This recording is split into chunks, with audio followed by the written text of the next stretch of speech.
नमस्कार, news one Hindustan देख रहे हैं आप। मैं हूं आपके साथ अक्षता रावत। चलिए रुक करते हैं खबरों का।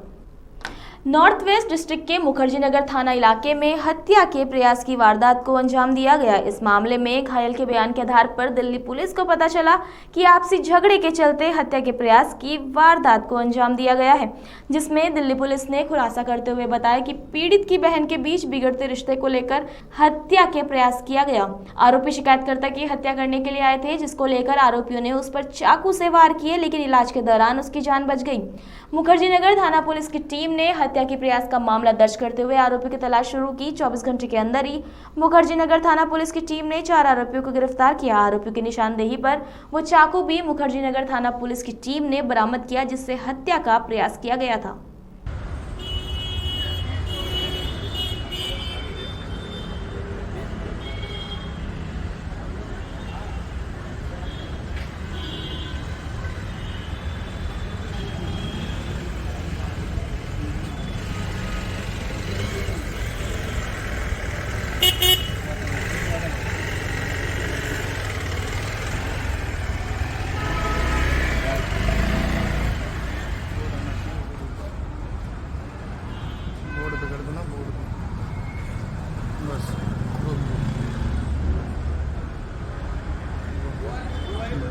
दिल्ली से प्रदीप सिंह उज्जैन की रिपोर्ट। अयोध्या की प्राचीन रामलीला श्री संत तुलसीदास रामलीला न्यास समिति के तत्वाधान में हुए सफल रामलीला के संचालन पर समिति के पदाधिकारियों ने आभार व्यक्त किया है।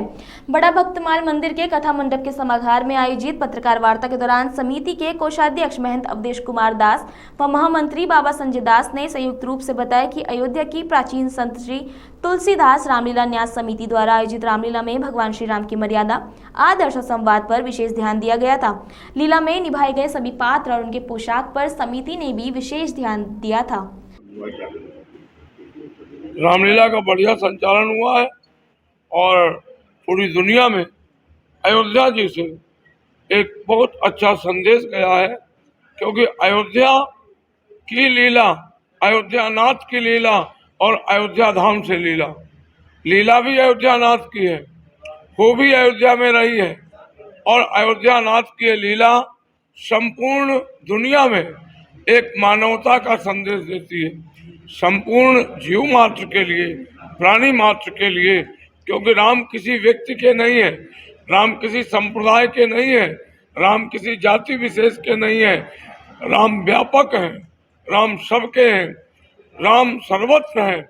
ऐसे राम का चरित्र अयोध्या से लीला के माध्यम से ये प्रसारण किया गया और ये बताया गया कि मनुष्य को कैसे जीना चाहिए, कैसे रहना चाहिए, मनुष्य का कर्तव्य क्या है।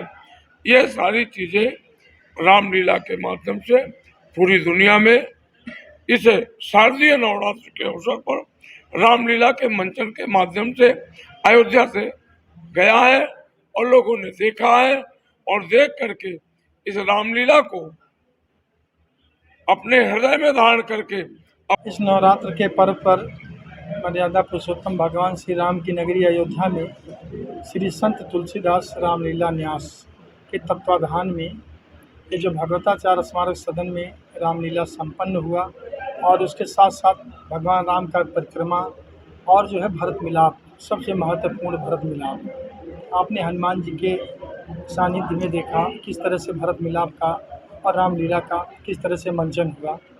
जैसा कि महाराज श्री अभी बता रहे थे कि भगवान का जो चरित्र है, भगवान का जो रहन सहन है, भगवान की जो दिनचर्या है, मर्यादा है, उसको किस तरह से रामलीला में मंचन किया जाता है, किस तरीके से उसको क्रियान्वित किया जाता है, यह अयोध्या से बेहतर और कहीं हो नहीं सकता है। अयोध्या से मयंक श्रीवास्तव की रिपोर्ट। प्रदेश के मुख्यमंत्री पुष्कर सिंह धामी हल्द्वानी के एचएन कॉलेज पहुंचकर जमरानी बांध परियोजना के प्रभावितों को मुआवजे की धनराशि बांटी और साथ ही विभिन्न विकास योजनाओं का भी लोकार्पण और शिलान्यास किया। सुनिए क्या कुछ कहा इस दौरान मुख्यमंत्री ने। देखिए, बहुत लंबे समय से जमरानी बांध परियोजना स्वीकृत हो, इसकी सबको प्रतीक्षा थी और जैसा मैंने अभी थोड़ी देर पहले कहा, आप सब लोगों ने सुना होगा कि हम तो बहुत छोटे थे, 5 दशक से भी ज़्यादा समय से लोग इस योजना की स्वीकृति की प्रतीक्षा कर रहे थे, लेकिन ये ऐतिहासिक काम माननीय प्रधानमंत्री नरेंद्र मोदी जी के कालखंड में स्वीकृत हुआ, क्योंकि उनको हमारे राज्य से विशेष लगाव है। उनके हृदय में उत्तराखंड बसता है और ये बहुप्रतीक्षित जमरानी बांध परियोजना हमको उन्होंने स्वीकृत करके दी। मैं इसके लिए माननीय प्रधानमंत्री जी का धन्यवाद करता हूँ, उनका अभिनंदन करता हूँ, स्वागत करता हूँ और पूरे क्षेत्रवासियों को बधाई देता हूँ कि इस परियोजना के बन जाने से, जिसकी अब पूरी तरह से शुरुआत हो गई है, सारी औपचारिकताएं पूर्ण कर ली गई हैं।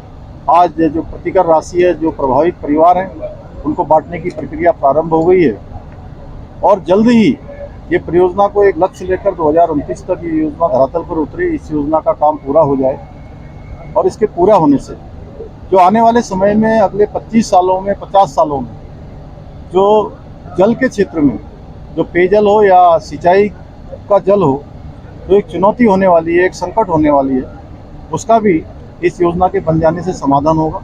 साथ ही जो भूजल, जिसका जल स्तर नीचे लगातार गिर रहा था, वो जल स्तर भी थमेगा। Bureau report, news 1 Hindustan, Haldwani. South Rohini थाना पुलिस की टीम ने पेट्रोलिंग के दौरान स्कूटी पर सवार एक संदिग्ध व्यक्ति को देखा, लेकिन जब उसे रुकने का इशारा किया गया तो आरोपी वहां से भागने लगा। ये पूरी वारदात रोहिणी सेक्टर 3 की है। वारदात को अंजाम देने से पहले ही गिरफ्तार कर लिया गया। जांच के दौरान पता चला कि आरोपी स्कूटी पर सवार है, वो भी चोरी की है। दिल्ली पुलिस ने जब जांच पड़ताल शुरू की तो पता चला कि आरोपी पहले भी 10 आपराधिक मामलों में शामिल है, जिसमें लूट, डकैती, स्नैचिंग, ऑटो लिफ्टिंग शामिल है। आरोपी की गिरफ्तारी के बाद साउथ रोहिणी थाना पुलिस की टीम ने 5 आपराधिक मामले सुलझाए।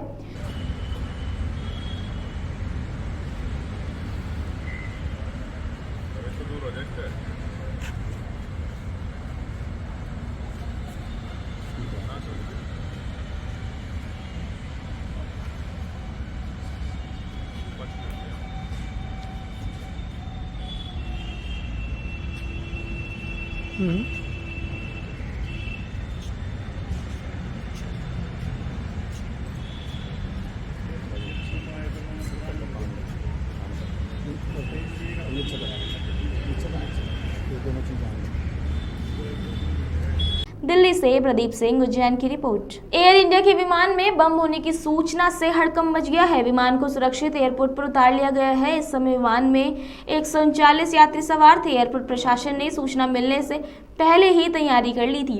एयर इंडिया का विमान जयपुर से चला था। अधिकारियों के निर्देश पर अयोध्या के महर्षि वाल्मीकि एयरपोर्ट पर विमान की आपात लैंडिंग कराई गई। 24 घंटे के अंदर एयर इंडिया के विमान में बम रखने की दूसरी धमकी मिली है। उसके बाद कमिश्नर, एसएसपी और एसपी सिटी सहित सुरक्षा विभाग के अधिकारी मौके पर जांच के लिए पहुंचे। किसी को आकस्मिक उपचार के लिए कोई असुविधा न हो, इसके लिए एयरपोर्ट पर सीएमओ डॉक्टर संजय जैन भी उपस्थित रहे। फिलहाल अभी तक विमान में किसी भी प्रकार का बम नहीं मिला है। बता दें कि महर्षि वाल्मीकि एयरपोर्ट सुरक्षित लैंड, 139 यात्रियों को सुरक्षित उतार लिया गया। फिलहाल विमान में रखे सामानों की भी चेकिंग हुई। एयर इंडिया के विमान में बम की खबर आई थी, लोगों ने ली राहत की सांस। फ्लाइट थी जो जयपुर से अयोध्या आ रही थी, इसमें बम की सूचना मिली थी, तो इसको सेफली लैंड करा करके हमने आइसोलेशन बे में ले गए हैं जहाज़ को। इसके अंदर 39 पैसेंजर्स थे। पैसेंजर सारे हमने हवाई जहाज़ से बाहर निकाल लिए हैं, उनकी चेकिंग भी हो गई है। अभी सामान की चेकिंग करके जो प्रक्रिया होती है, जहाज़ की भी गहन चेकिंग की जा रही है। बम की सूचना थी इसमें, यही मैं आपको बता दूं। ये एयरलाइंस के स्टाफ को मिली थी, उन्होंने हमें सूचित किया, तो हमने इसकी जो एसओपी होती थी उसको करके और अभी बीटीएसी करके उसको अभी जहाज़ अभी खड़ा हुआ है। जैसे ही वो क्लियर हो जाएगा बीडीडीएस टीम की तरफ से, तो जहाज़ को भी यहाँ से रवाना। जांच कौन कर रहा है? बीडीडीएस टीम होती है। अयोध्या से मयंक श्रीवास्तव की रिपोर्ट। अभी के लिए इतना ही। आगे की खबरों के लिए बने रहिए न्यूज़ 1 हिंदुस्तान के साथ। तब तक के लिए नमस्कार। आप देख रहे हैं न्यूज़ 1 हिंदुस्तान।